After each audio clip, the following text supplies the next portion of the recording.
Super Scoreboard Live, Boavista versus Celtic. The night a 33-year wait ended. Sutton's made the move. Sutton flicking it into Larsson. Larsson, edge of the box, tries to play it into Hartson. Larsson's got a chance here. Larsson! Goal, goal, goal! Henrik Larsson scored! It's a goal Celtic wanted! They're 1-0 up! They've got the goal! His name is Henrik Larsson! You're unbelievable. Douglas kicks the ball. It's all over! Celtic are in the UEFA Cup final! What a result in Portugal! The Celtic players are in the air. They're cuddling each other. Bobo Balda is flat out on the glass. What a performance here by Celtic! I'll tell you what I did do. I watched the last 15 minutes up from the goal, and I put myself through it again, exactly through the whole scenario, and took the extra heart attack even watching it the second time round, you know. So, and the number of times Baldy headed the ball clear in the last few minutes of the game was amazing. We'll get onto that when it comes around, but we're going to look forward to it. We'll be ready. It won't be easy. They've proved what a good team they are. They give us the doing last season over here. We done them at Ep4, so you know they're only human and we'll be up for it.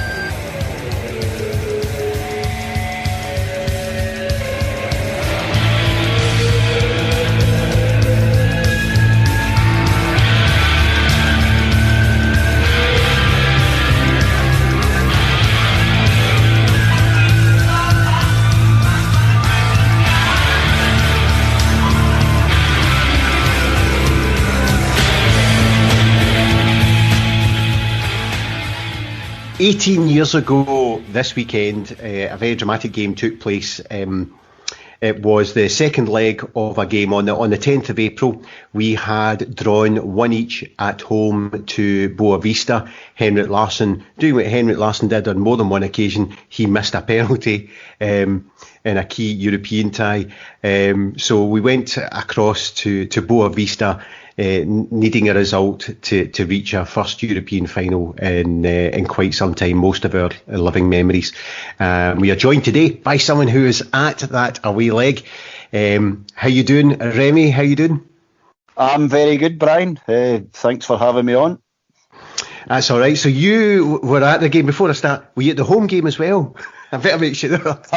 Oh no, I just went to away games. No, I was at the home game, which was, I mean, obviously you'd have been there. It was terrible. I don't think anybody knew how to play it because I think we kicked off at 6 o'clock at night, because Porto were playing Lazio and they split the kick-off times, and we got the early kick-off. It was broad daylight. Nobody had been for a pint after work, and everybody was there in suits and ties and things like that. It was just a weird atmosphere, and we were terrible. And we played, no doubt, the worst team we'd played since Sudiva, and it was an awful game, and the atmosphere was terrible. I think that was the first time you booed Neil Lennon, wasn't it, Harry?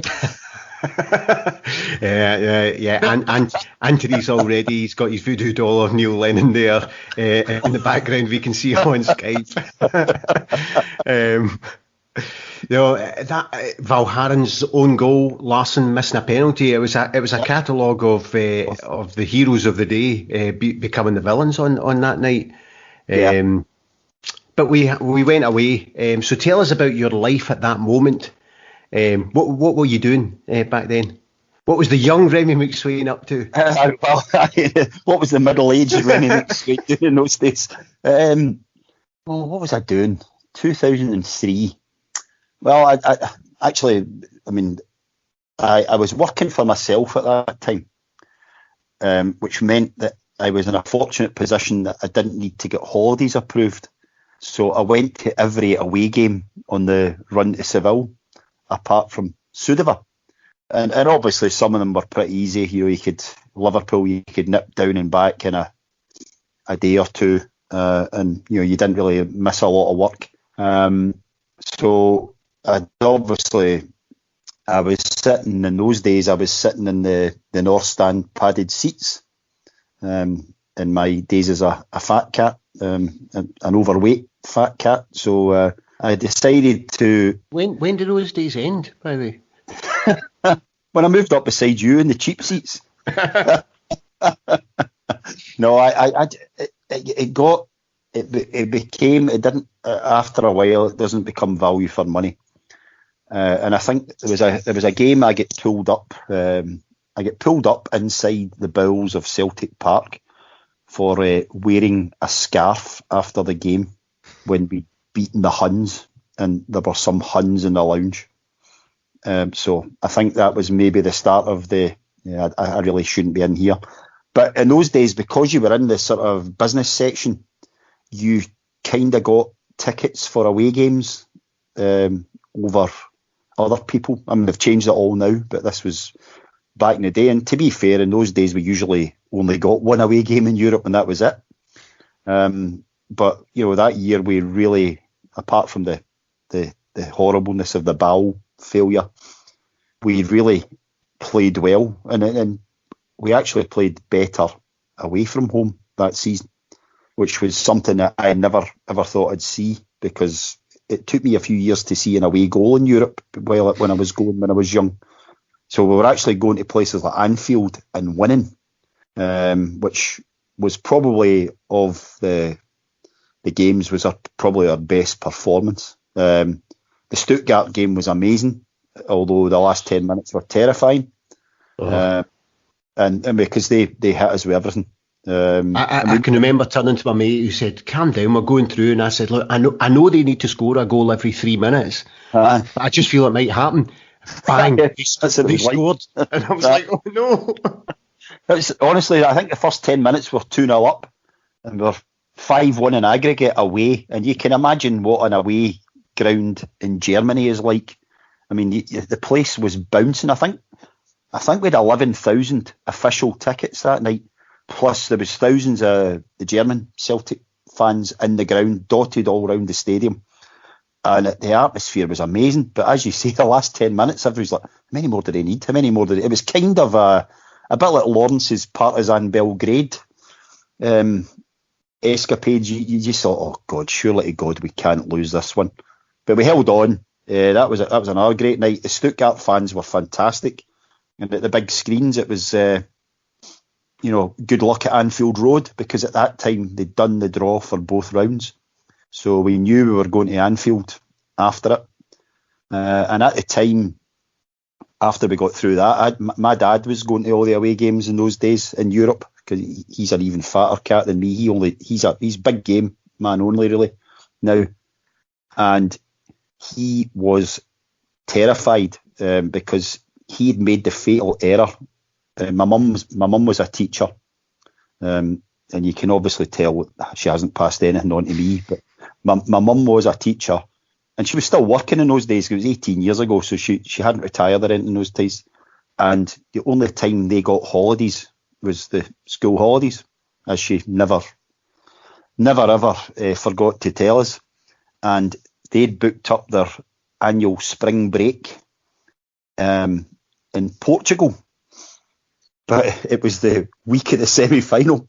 So before the draw, my dad was like, they were in the Algarve, they were Albufeira. Before the draw, my dad was like, we need to get the Portuguese team and we need to be away second. So, of course, when the draw came through, he was ecstatic, because he decided at that time to take my mum to a European semi-final as part of the romantic holiday break. And he booked the bus from Faro to Porto. It was 8 hours. I was going to say, it's probably one of those things where it's like, I'm just going to go because it's the same country, Yeah. and it could be like Dumfries to Aberdeen. It was, and he basically, so he booked a bus for them to go to from Faro to Albufeira, stopping in Lisbon for an hour or something like that. And as part of a treat, they were going to stay overnight in Porto because it was too much of a round trip. So they went out, I think they went out the Saturday before the game. And he phones me on the Sunday. I don't know if I'm going to make the game. Your mum, Albufeira's got lots of cobbled streets. She went over her ankle day one. sprained her ankle, and my dad was like, I think his first thought wasn't, "Are you all right?" It was, "Oh shit, I'm going to miss the game." And then he obviously came to and asked if she was all right. Now, they were really fortunate. There was a doctor staying in their hotel who was a Scottish surgeon, and he plied her with all sorts and bandages. And they decided on the Monday, because he said to me, "If I can't go, sell my ticket," because obviously tickets were pretty scarce. Mm-hmm. He said, "If I can't go, just sell my ticket." But he phones me on the Monday, "We're going to go. We're going to go for it." Right, so brilliant. I'll see you in Porto. Now, I had just gone through my marriage had broken up not a couple of years before. So I was seeing my daughter. I was going to ask, was that anything to do with going to every single Celtic away European game in that season? What would make you think that? I mean, I only married a Belfast Hun. I mean, it was so that there's a mistake there right away. But so anyway, split up, and that was one of the reasons I decided I was going to do anything I wanted. I would go to all these games because it wouldn't upset anybody. So it was my night. It was my night for Erin on the Tuesday, and I've told her I'll name her because she likes to listen to the podcast. She hates football. I will say she hates football, and she never ever got it. But she was, at that time, she was about 3.5, and she was over at mine on the Tuesday, and being a 3.5-year-old wee girl, just terrorising me and the whole house. And so that was fine. Never thought anything of it. I said, "Well, I'll bring you back something for Portugal," blah blah blah. So on a Wednesday night, doing the usual, because I was only going out on the Thursday morning, back on the Friday. So on the Wednesday night, I was doing the essential Euro travel pack, toothpaste, scarf, ticket, euros, card, passport. Well, and there's the rub, passport. Couldn't find it. Right? Could not find my passport anywhere in the house. Now, I only kept it in one of two drawers. So you look in the two drawers, it's not there. It's like, I haven't moved it because, the last time I used it was Stuttgart, and I put it in when I came back. So hunted about the house, couldn't find it. And my mate phones me, he says, "Are you all set for tomorrow?" And I said, "I'm struggling because I think we had to meet at the airport at 5 or something like that." I said, "I am struggling. I can't find my passport." He says, "It's got to be in the house." I said, "I know it's got to be in the house, but I can't find it." I said, I think I might have to pull out. And he said, "Just turn up at the airport and chance it. There's always somebody gets on with a passport. It's Europe, you're probably okay." And I decided that's what I was going to do. I was just, I'll brass it, and if I get away with it, I get away with it. So couldn't sleep for worrying about my passport. Woke up about 3 a.m. I'll have one last go. And I've honestly tipped the house upside down, trying to find it. I've been under the couch and, under the bed, and I was like, places it couldn't be, but you just checked them. And I thought, I'll just look down, I'll just remove the cushions from the couch. And lo and behold, where my daughter had been playing on the Tuesday night, my passport had been stuffed down the back of the couch. Don't know how she got it, but that's what she'd done. So I think it was probably her mother had told her to do it. But I found my passport at 3 a.m, got to the airport and was ready to go. I'm not sure this you can just wing it thing would have worked. I remember certainly wouldn't work now, but it might have worked then. Oh well, no, I remember my mate and I going to Villarreal. Did we play Villarreal just after September the 11th? Because no, we were going to September 11th. We were going to some European trip not long after September 11th, and I always remember my mate getting very agitated because we'd been checked our tickets and passports about 10 times in 2 minutes. And he starts huffing and puffing. And I always remember the air steward saying to him, "Well, sir, I'm sorry, but that's what happens when the terrorists come out to play." So I'm not sure that you could have just breezed through without the passport. So I was going to try it on the expectation I would fail. And my daughter's, I've only really got one other football anecdote about my daughter, and you'll like this. Oh, you there, Antony? You've gone. No, he's here. Sorry, my mic was off. Your I mic switched off my mic for a cough. I forgot to turn it back on. You'll like this one, Antony. This one will appeal to you. So Neil Lennon, this is probably 3 or 4 years later. Neil Lennon has retired from playing football and plays a game for Kerrydale Celtic, the forum team at Kilsyth. So I've long retired by then, and I'd given up managing the team. But because he was playing, I decided to go and watch, along with quite a few other photos. It was one of these sort of secret. There's people know he's playing, but we can't really tell anybody. So there was probably 30 or 40 people there when usually there was only 2 men and a dog watching him. So I took my daughter to see. Well, it was my day to have her, so she was going regardless. So we went to Kilsyth on a freezing Sunday morning to watch the Kerrydale team playing. And Lenny was playing centre midfield, right? And Erin would be, 7 or 8 at that point. And after about 10 minutes, she does her traditional stage whisper. Which one's the famous one, Dad? So I pointed at Lenny standing in the centre circle. I pointed at him and I said, there with the red hair. And she says, he doesn't move much, does he? so that, we were in stitches. To be fair, Lenny scored an absolute worldie of a goal that day and didn't know how to celebrate because he just did things like that so rarely. But he only played one game and they won and he scored. But so that's it. So I was at the airport and ready to go. So do you want to set the scene, Antony, for what the world was like at that particular time? So it's 24th of April, 2003. On the 7th of April, the US have captured Baghdad. And 2 days later, the invasion is considered a victory for America and Britain. Got to give Tony Blair his credit, I guess. Yeah. So we've won in Iraq. Mike Weir, the Canadian, I think, wins Augusta on the 13th. The Masters. 16th, Michael Jordan plays his last ever game in the NBA. Basketball fans will be aware of him. On the 23rd, there's a SARS outbreak in China. So, the more things change, the more they stay the same or whatever. Which lab did it escape from? Which lab did it escape from? They're at it, those Chinese. It's all a con.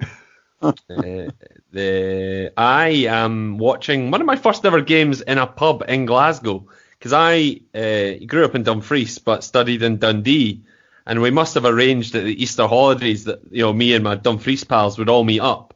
So I had to literally send a message to a mate and say, where did we watch that game? Because I wouldn't have known Glasgow at the time at all. Apparently we were in the Rock. Does anyone know that? Yes, that is in Highland. It's probably about a 10-minute walk from my flat, but it has a reputation. Well, actually, when Aberdeen are in town, that's where they all go and drink. Right. The Aberdeen fans, not the players. And I think it has a bit of a reputation for being a hun shop. So you did well that night, Antony. Oh, for whatever reason, that's where my mate says we went. So we were in there apparently, and I made a big night out celebrating, I guess, because it all went according to plan. You've given away the ending. Oh, sorry about that. Yeah. Tuning in to hear our misery. No, that's just every other podcast this year. Oh, we've lost. Yeah. Anything else of note in the world? In the world, not really. Culturally, like I say, it's my last year at university, so I'm very familiar with these dance floor fillers that are in the charts. There was a song called Make Love by Room 5, which had been in a Lynx deodorant advert. Some people might remember that. There's a guy stands up, 2 pretty women dance with him, yada, yada, yada. It was a big hit. I remember the song, but I couldn't remember the advert. But what I will say, and again with my mother's yapping in my ear kind of thing, I wouldn't have bought that because of the atrocious spelling of the song. It was L-U-V. L-U-V, that's right. That was number 1. Inda Club by 50 Cent was number 3. I like the way you really put your put the effort in to get the pronunciation right, so you really did sound like in the that good thing, club. I'm just reading what I've written down. good thing was he moved his baseball cap and put it on backwards there. There you go. And Scooter, the happy hardcore group Scooter, were 21 in the charts. Who bought Scooter albums or records? I think you can tell that the three people on this did not. Yeah. Cinematically, there's a film called The Dreamcatcher comes out. It was a Stephen King adaptation. Not a classic, but in hindsight, a really good cast. It had Damian Lewis, Tim Oliphant, Jason Lee. It was a decent film. A film called The 25th Hour with Ed Norton. Yes. Brilliant. I've seen that. Spike Lee.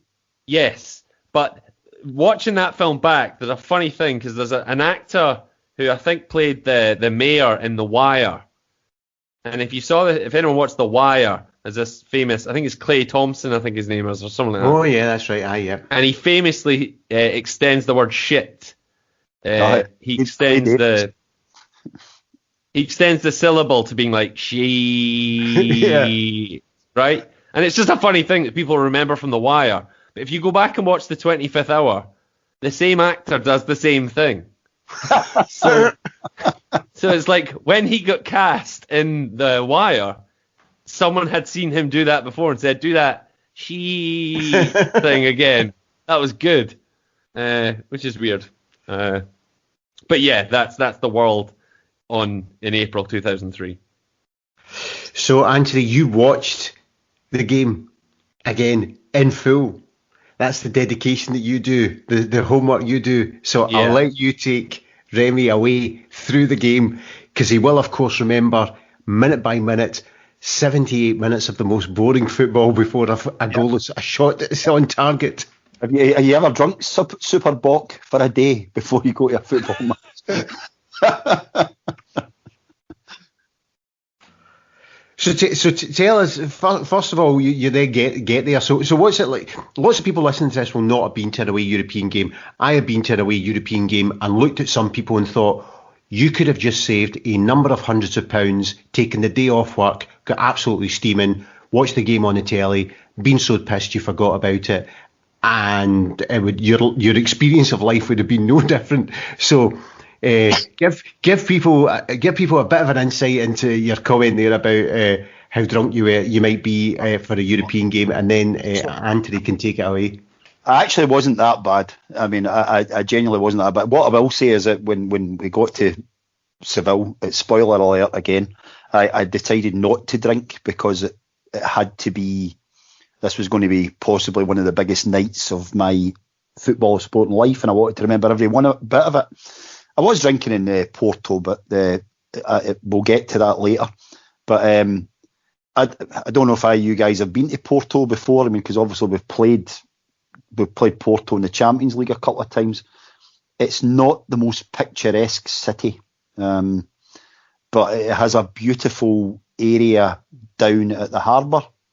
So you've got the river flows right through the middle of it. You've got one side's like all cobbled streets and wine bars and restaurants, and then you've got the kind of bridge that looks a bit like the Tyne Bridge, which was designed by Eiffel. Gustav Eiffel designed it. And on the other side of the river is all the port sort of shops and tasting places. So it's a bit like Greenock. Well, I think the other side of the water for Greenock's Dumbarton, so that would be a bit of a call and response for "Come on, you boys in green."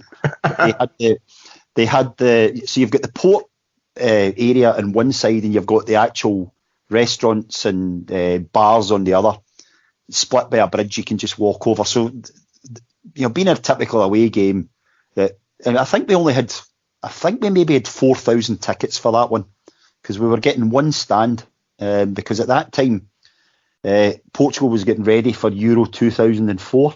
Yeah.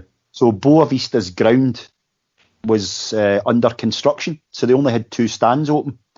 So I think we got one stand, and I think we got about 4,000 tickets, something like that. So when you go to these, you'll know yourself, when you go to these games, you see the same faces all the time, because these people do go obviously Paul the Tim hadn't been born or anything like that, so he wasn't there. But you're seeing the sort of the execs and the fat cats and etc. And both sides of the riverbank are heaving with Celtic fans, and it was all really, really civilised. And we were sitting outside just having something to eat with a few glasses of wine and a few beers, and yes, we did try port and stuff like that, which I hate, but I tried it. And I'm just waiting on my mum and dad arriving because I've got his ticket, and I've got a ticket for her as well. Big time Aggie. She's never been to a game in her life, and she's rocking up at a European semi-final while there's guys in Glasgow in tears that they can't go to this. So she turns up and she literally couldn't walk. It was really, really. It was she sort of shuffled around like Kevin Spacey in The Usual Suspects. She was really, really bad. And it was like the ground was a bit out because it was out. I think it was out in like the West End. It was out in the very affluent area of Porto. The Porto Stadium, the Dragao. I'd only been in the old one, and it made Capello look like the San Siro. It was awful. So you're out in this beautiful, expensive boulevard with all the designer shops and a big square and the Meridian Hotel, about a 5-minute walk from the ground.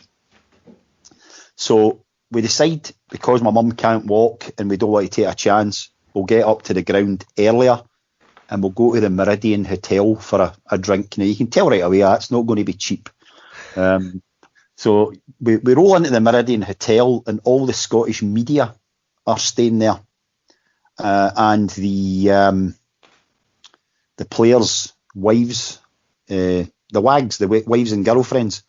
So everybody's singing and dancing pre-game, and Henrik Larsson's wife and Martin O'Neill's daughter led the huddle and the Celtic song in the middle of the Meridian before the game.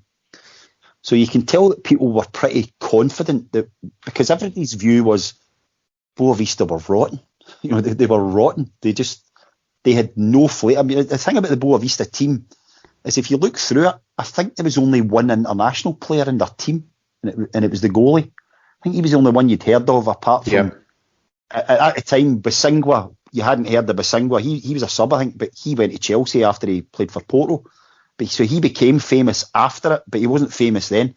So they had no household names, and we'd beaten teams with some serious players in their teams. So people were really, really confident before the game. And the other thing about the town was that obviously the Porto fans were kicking about because I think they'd won the first leg 4-1. And they were away to Lazio that night. And they were obviously really, really confident. So they were all piling into the pubs to watch the game as we were piling out to go to our game. And met a lot of my mates down near the stadium. It's got a big black bull, a big sort of bull outside the main stand. And we were in there.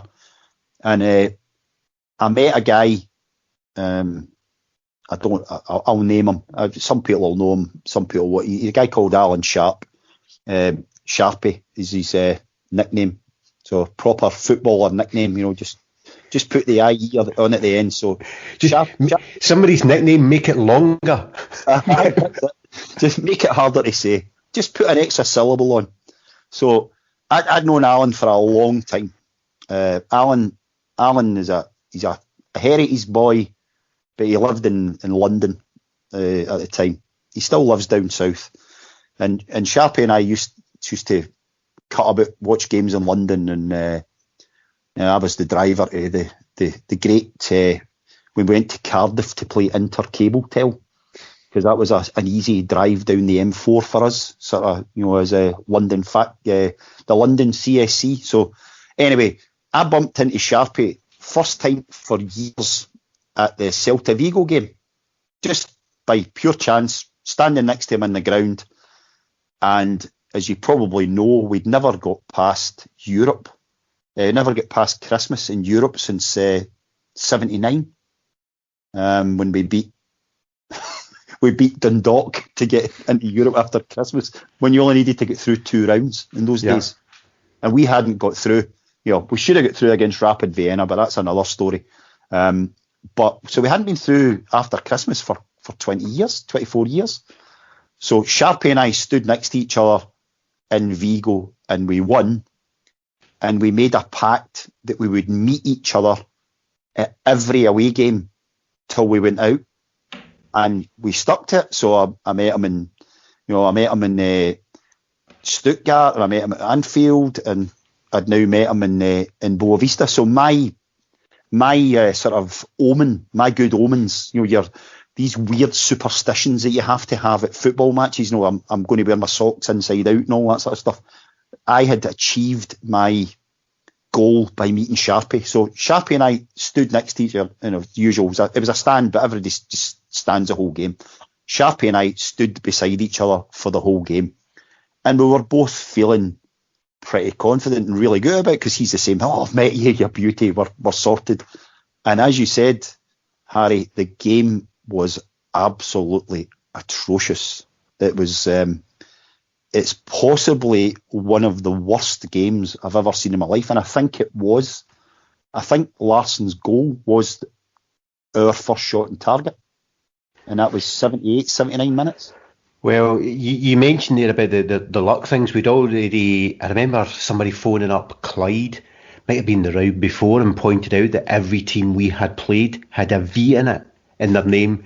And of course, the final was in Seville with a V in it. Yep. And this guy was, well, we're going to get there. And I remember Hugh Keevan saying it was utter nonsense, but of course we then had it with the Boavista. So we've had the luck there with Sharpie and the V's, and we've had to talk about the game. So Antony, you managed to keep yourself awake. Take us through the game. Take us through the game with Remy. It's strange watching the whole 90 minutes is on YouTube for anyone who wants to go back and visit it, although I don't know why you'd want to.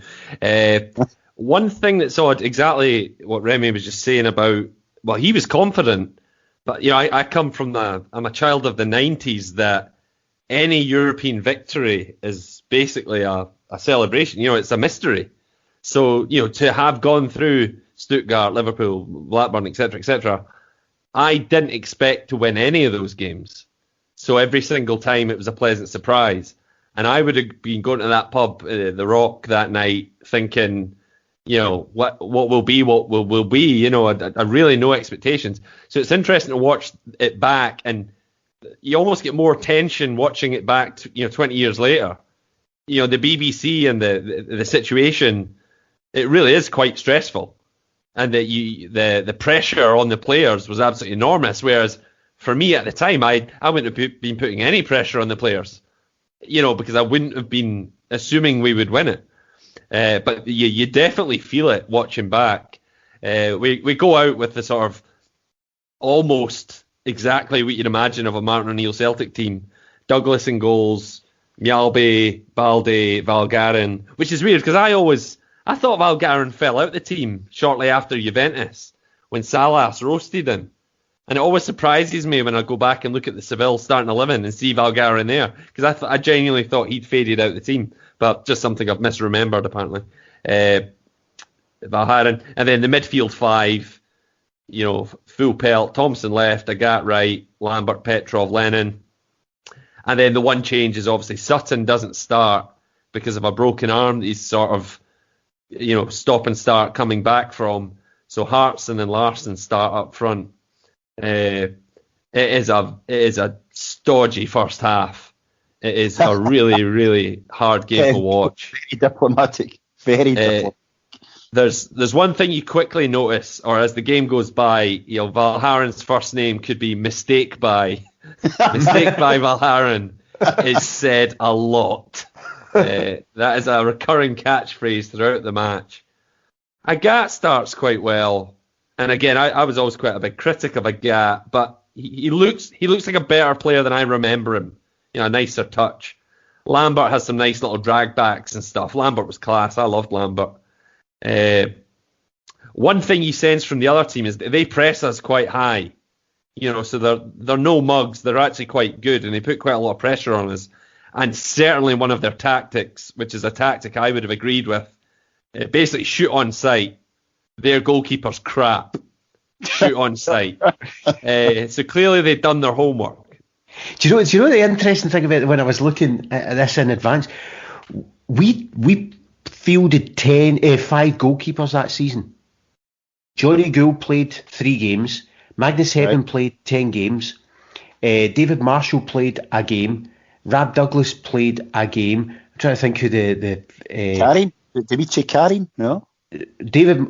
So it was 1, 2, 3, 4, 5. Yeah. So it was Gould played 3. Hedman played 10. David Marshall played 1. Rab Douglas played the most. But the other one who played in the final league game of the season, and actually was starting to play first team football ahead of Rab Douglas by this point, Broto. Aye. But was he not cup tied for the final or something because he'd played in goals for Livingston or something like that? Yeah. I just knew he couldn't play. Maybe we hadn't signed him in time, or whatever, but he couldn't play. That's right. And everybody says they were a better goalie would have won the final. Yeah, Broto played away at Ibrox in the running. Yep. Broto was a good keeper. So by around about this time, Broto was playing. Yeah. I mean, Douglas, in my recollection of the game, and I have gone back, and unlike you, Antony, I couldn't watch that 90 minutes again. I watched the 5 minutes of highlights. I watched 2 different 5 minutes of highlights. I watched the sort of YouTube one, and then I watched, there was a BBC Saturday sports scene thing. I don't know if you've seen it. It's 20 minutes, noon on a Saturday. Rob McLean, Jim Spence, Gordon Smith, who is talking through gritted teeth and a clenched wig. He is struggling.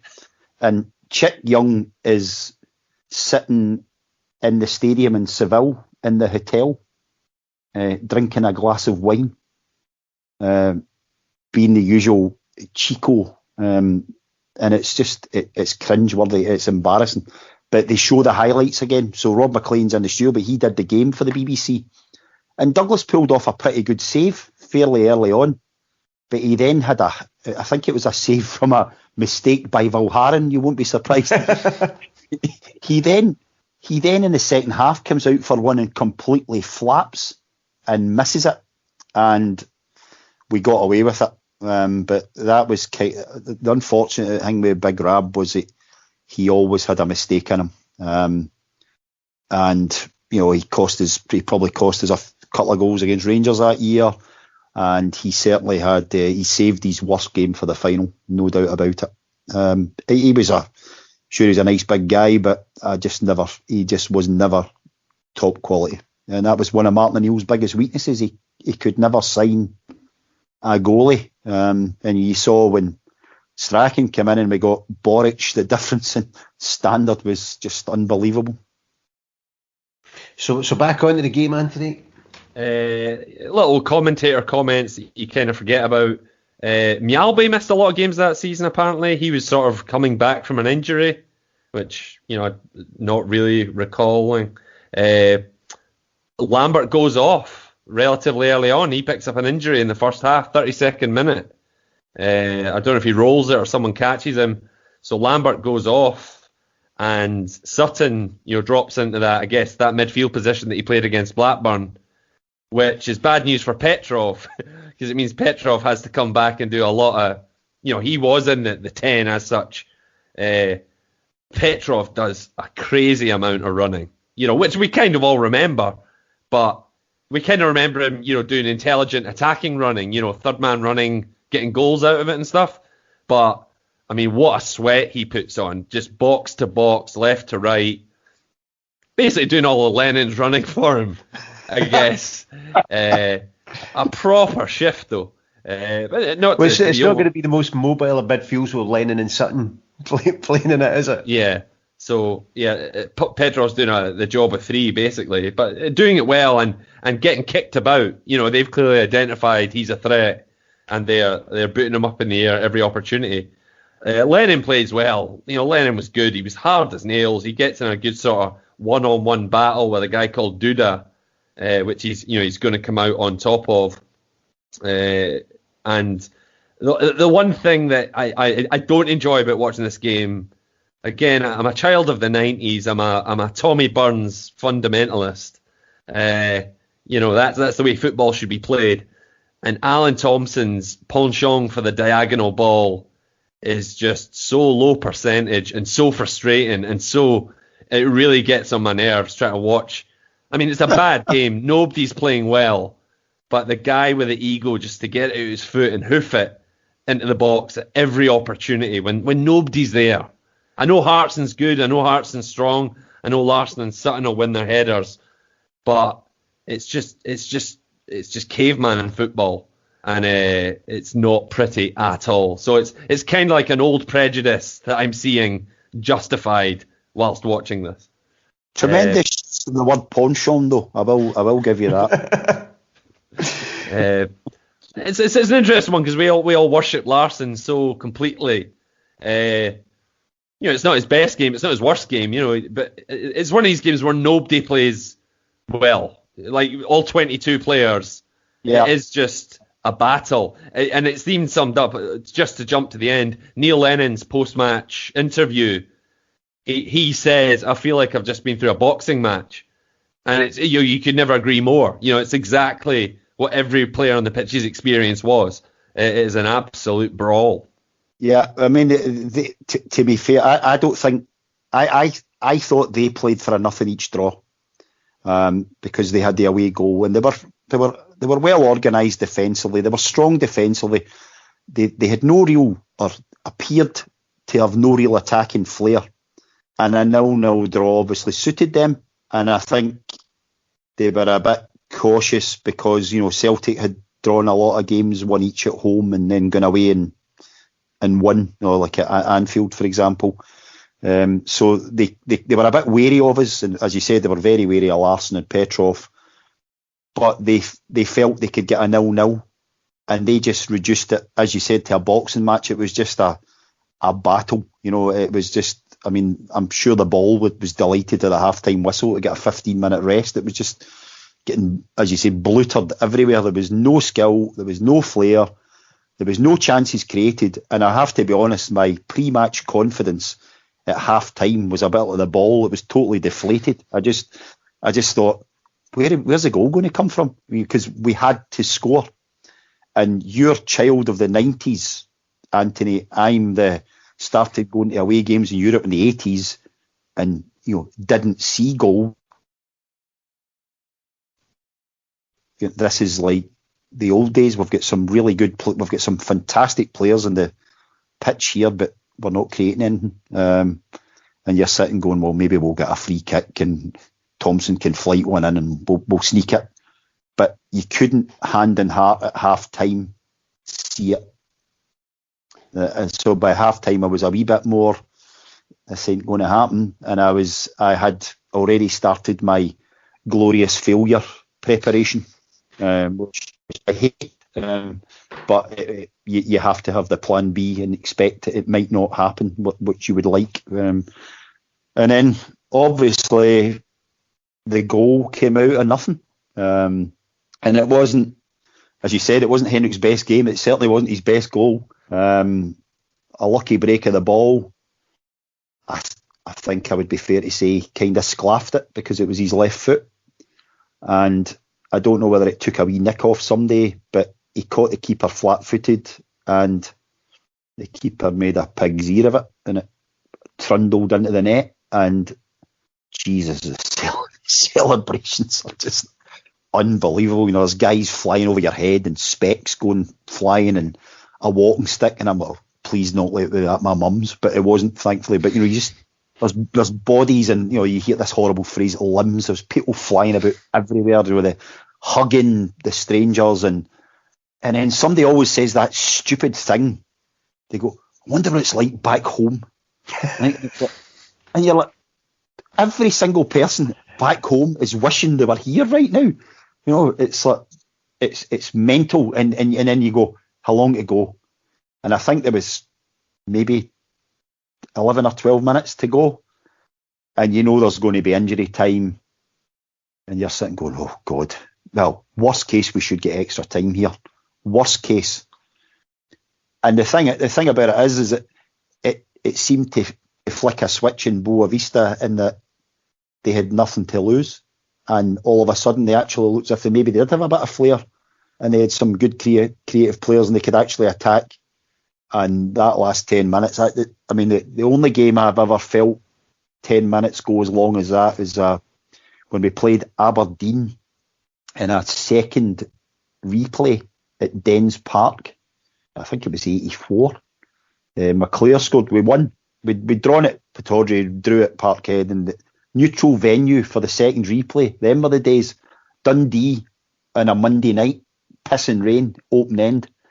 McClare scored a beauty, and honestly, I have never a clock that Aberdeen battered us the last 10 minutes, and you just think this is never going to end. 10 minutes seems like half an hour, and that's what I felt there. And there was a couple of heart and mouth moments, but there was one when a gap went to ground, and from where I was, I thought he'd get the ball, but the guy went flying, and you just go, well, it's us away in Europe, that's a penalty.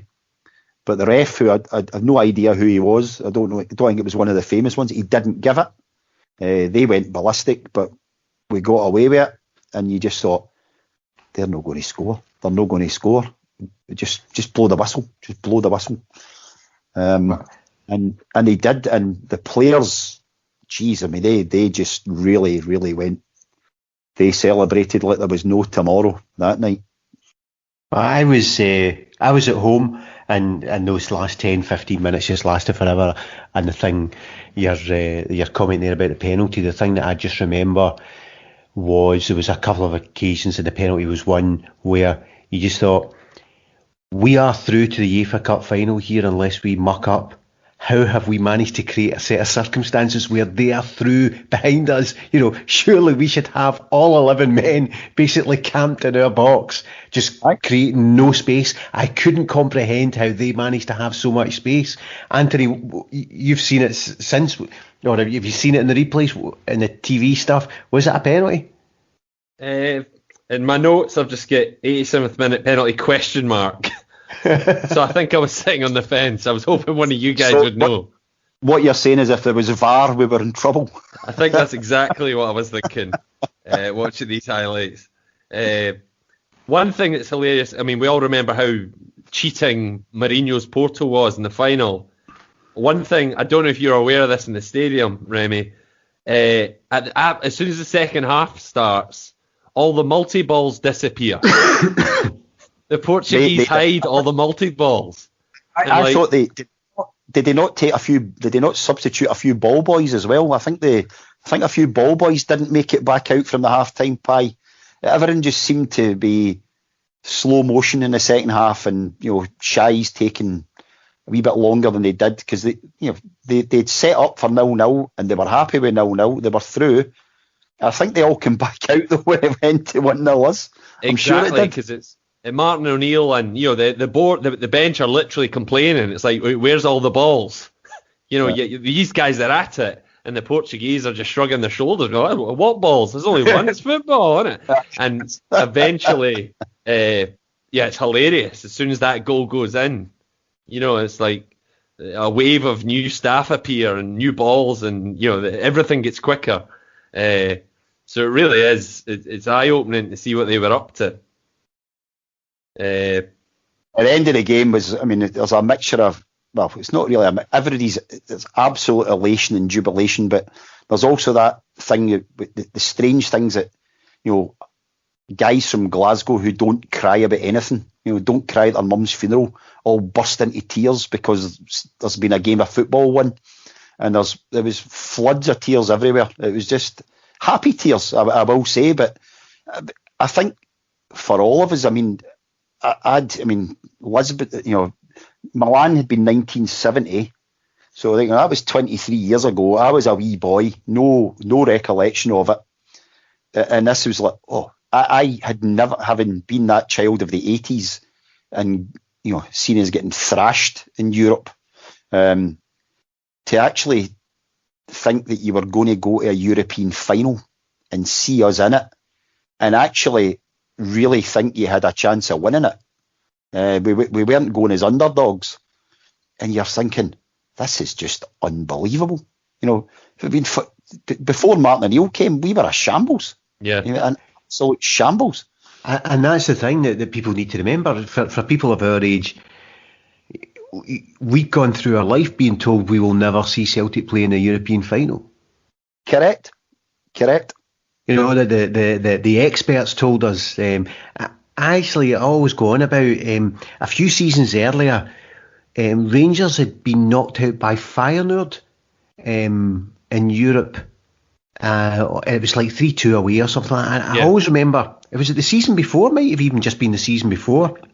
I always remember seeing a Rangers fan said, "Do you know what? I think one of us could reach a European final. I don't think we're as far away from the ability of being able to get to a UEFA Cup final as people are telling us we are." That was actually because we'd also had we'd been unlucky to get knocked out by Valencia out of UEFA Cup on penalties. And you suddenly thought, we're not a million miles from being able to compete with, not maybe to get to a Champions League final, but with these teams. And it was just a remarkable stuff. Anything else of note in the final 15 minutes of football, Anthony? Valharing gets hooked. So I guess Valharing must get hooked when we're still chasing the goal. Lennon drops back and Jamie Smith comes on. Jamie Smith doesn't do much, but he tries to get involved because it's basically we've made that aggressive change and then we've scored straight away. And then it's like, all right, what do we do now? Now this team's set. I guess that explains your explanation earlier that how do you end up with a 1-on-1 because we were immediately designed to attack. One of the reasons we don't let in a goal is Bobo Baldi. I'm Bobo Baldi's biggest fan, and this is what probably is his Mona Lisa. Just a night of winning headers and scaring strikers and being Bobo Baldi. Just an absolute mountain. I mean, I've not watched that full-length highlights back, but that is the one other memory I've got of that game is Bobo Baldi clearing the ball. Yeah. There's in the last, that last 8 minutes, because it does roll into plenty of extra time. Credit Douglas takes a good cross in the 87th minute. I gave him a tick for that, but I've got about 5 ticks for Baldi in the same period. He's just winning everything. There's a funny one where we were discussing about the multi-balls where Stan Petrov tries the "I'm going to kick the ball out the stadium" thing. This'll buy some time. Completely, and some ball boy just lobs another one to the nearest guy. It's like, all right, that didn't work. These aren't Roy Aitken days anymore, are they? It'd been even better then because obviously behind the goals was a building site, so the ball would have been gone forever. But yeah, ultimately that is. I mean, I'd recommend Celtic fans, even actually listeners, just go and scan to that last 15 minutes for an experience. It's unbelievable. Just seeing it again, just nerve-wracking. Were you like the other day on? I can't remember what channel it was. They were showing the 2-1 against Barcelona with the Tony Watt game. I was nervous watching it. Yeah, because you're trying to remember exactly what order things come, and you're just thinking the Barca goal's coming, Yeah, and you're up to. Are you able to watch it dispassionately with those last 15 minutes, or were you getting uptight watching it? It is. It's this game particularly is kind of stressful, even though you're building up to this happy, the happiest of endings. 'Cause obviously this is better than the final for us. It really is amazing, and you really appreciate. I mean, it's that thing where. If you sit at the back of the North Stand, you can certainly I do. I can look at a game and pretend I could have competed, on a real field with real players because it's so far away. But if you're up close, real professional football is terrifying. It's so violently fast and athletic. And this is a game that kind of captures that feeling, from the first minute to the last of, these are real men, busting a gut. This is a real sport. This is really is quite intimidating. But we are, we're giants that night. Every one of them, just for the effort. It was a battle that we went into and a battle that we won. So it was amazing. So what was it like afterwards, Remy? That was crap. It was just the same again, just elation mixed with relief with the, oh my God, we're going to the European final, and then how are we going to get tickets? You immediately go to the next game. And one of my mates who was there, and we were talking to him outside the stadium, and it was all right because he was going home on the flight straight after the game, and he said, I'll have the accommodation booked by like 2:30 in the morning, so I'll text you, don't worry. Are we going to make a go of it? So we decided we'd make a week of it for Seville. So he said he would sort it. And we'd been at the semi-final. We knew we'd be okay for tickets because I think we were getting 20,000 tickets. We knew we'd be fine. So obviously by the time we came out of the game, and the place was bouncing, and I mean bouncing. You came out, all the Boavista fans had gone because they'd lost and they were away. And you came out onto that big boulevard I was talking to you about before the game, and it was a sea of motorbikes and cars with Porto flags because they'd all been waiting, and the Boavista fans coming out to get it right up them because they were going to the final. And it was like flares and fireworks. There was no minute silences around. It was just flares and fireworks for happiness this time. And it was just like all the Boavista. See, I snuck that one in. The Boavista fans were they were all in the pubs. So it was like, well, we'll just go to the first pub we can get to. I'd said to my mum and dad I'd meet them back in the Meridian, but you're just choking for a pint because your throat is raw, just shouting and bawling like an idiot. And we went to this pub full of Boavista fans. Not a hint of bother, to be fair to them. They were all fine. I don't think they took too well to me. I had the Larsson t-shirt on with the big gold 7 in the back, and I did the Lubo Moravcik celebration, with the thumbs pointing at the name and the number. To be fair, I got away with it, right? But they were kind of resigned to their fate. And the guy I was talking to just said it was a terrible game, and we probably just about deserved to get through, which I think was a fair assessment. Couple in there, back into the Meridian for a £9 pint, and it was again full of the meat. So Peter Martin was hanging about outside, and I just sort of walked up there. Says, how loud were you shouting the night? And he says, I just totally lost it at Larsson's goal. And interestingly, the first thing I heard when I came back to Glasgow Airport was somebody's ringtone. It was Peter Martin's commentary of the goal. He just shouts, "Go, go, go!" He just shouts like an idiot. And he was Peter Martin is obviously a Celtic fan, which he has to tone down a bit. Davy Provin's face was tripping him, absolutely tripping him. It was almost like he didn't care. Back in, few beers. My dad, in a moment of largesse, had decided to upgrade to the Meridian Hotel with my ma. So she got something out of it. She probably had a decent sleep. Well, I don't know what time he staggered in that, but she was straight in bed and he was straight in the bar. And then me and my mate Ian went back down to the port for the celebrations. A lot of Celtic fans had obviously gone, but it was really good. It was a decent night. Porto fans were all out celebrating. Pubs were rammed. Everybody was like, see you in the final. They were all really nice guys. And we're staggering around this street down to the harbour, 3-4 in the morning, and Keradine Edison is walking about with a microphone and a cameraman, right? And he goes, "All right, lads." I went, "All right, Keradine, how's it going, man?" So he goes, "Can I just ask you a few words on the game?" And I'm like, "Really?" I was, let's just say I wasn't sober. So he asked me a question about the game, and I have no idea what I said. I just garbled, mangled 2 or 3 sentences. I didn't use the word penchant, that's for sure. So I don't know what I said. And so at the end he went, "Can I just ask your friend what he thought?" Ian's English, and Ian sobered up and gave a very nice answer. It was really lucid and made sense. And I'm like, I wish I'd said that.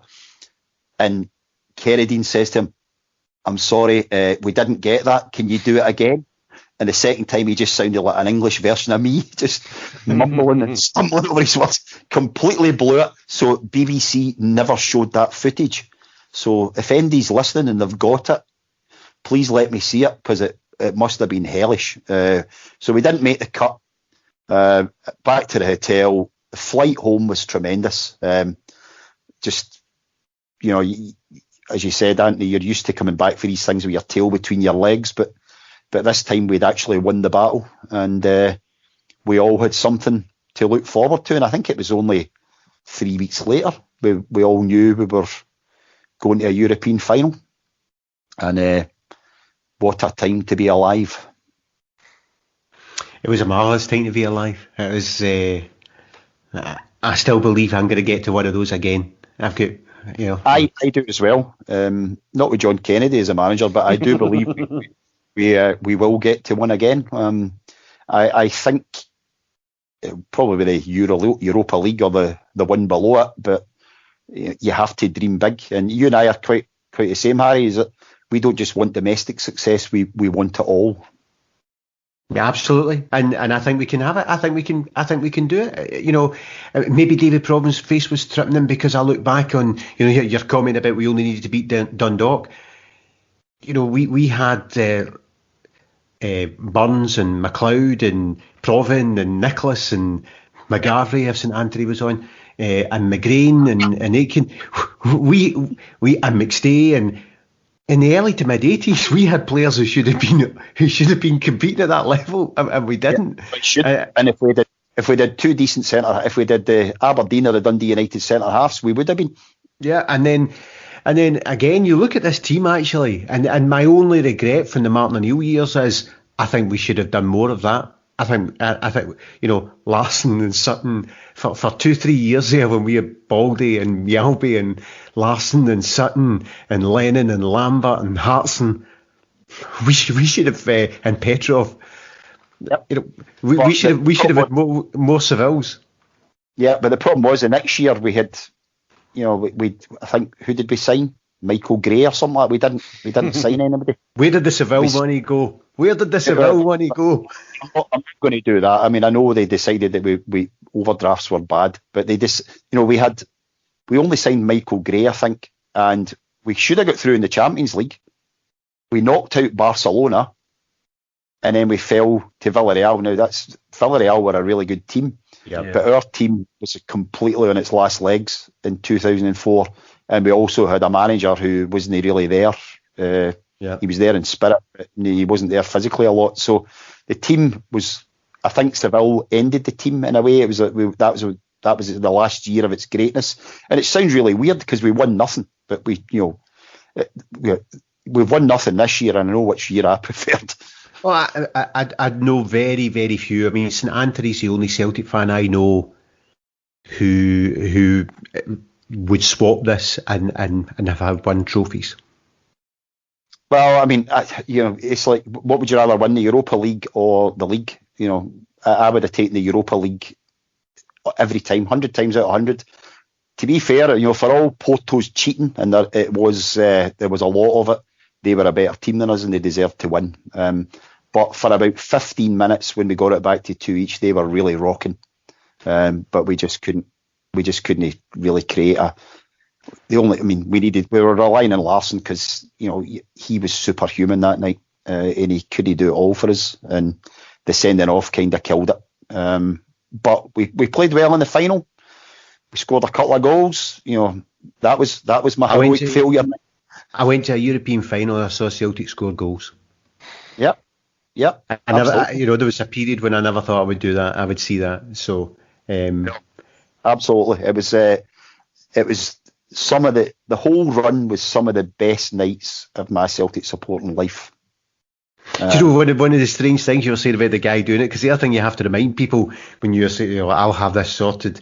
There's no such thing as smartphones. The first camera phone I ever saw in action was away at Blackburn. There's a guy holding up. It was in all the Vodafone adverts with the Man U players. It was this flip phone, and I remember a guy holding it up and taking pictures, and me and my mate going, who is going to want to get pictures over their phone? That's just a gimmick.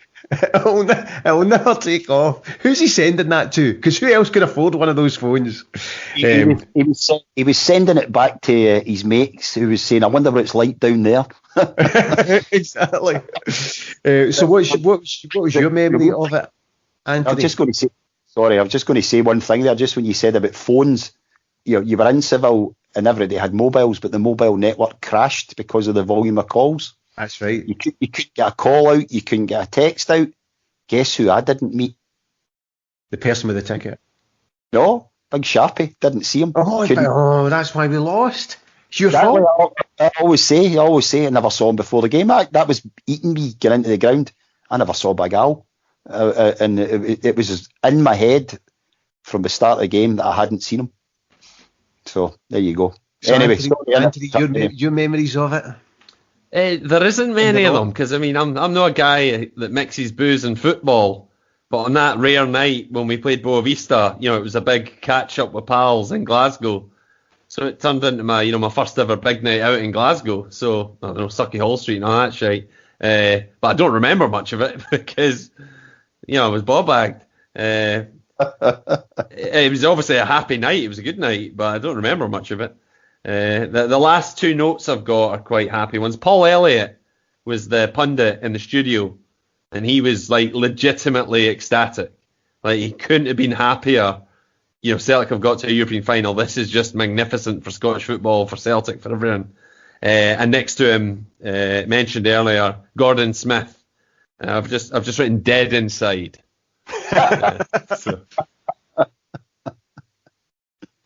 So with that, we'd done the Boavista game. We've obviously got to pick our song of the time. So, In Da House, what's the song that we get? In the club has a double meaning. We're European finalists. We're in the club. I wouldn't pick a song from 2003. So what would you pick? I would pick the song Columbia by Oasis, which obviously was 9 or 10 years before that we belted out in the car on the way back from Blackburn and Liverpool. All right, okay. So when you wonder why that was at the start, you'll know by the time it's on at the end. And with that, I will say, Remy and Antony, thanks very much. Cheers. Thanks very much. Thanks for having me. It's been an enjoyable hour. Thanks a lot, guys.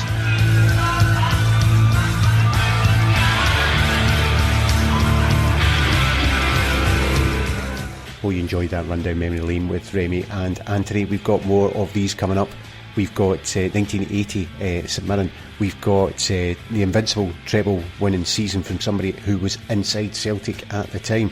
We've got lots of Tyrrell Innsbruck. We've got various games coming up.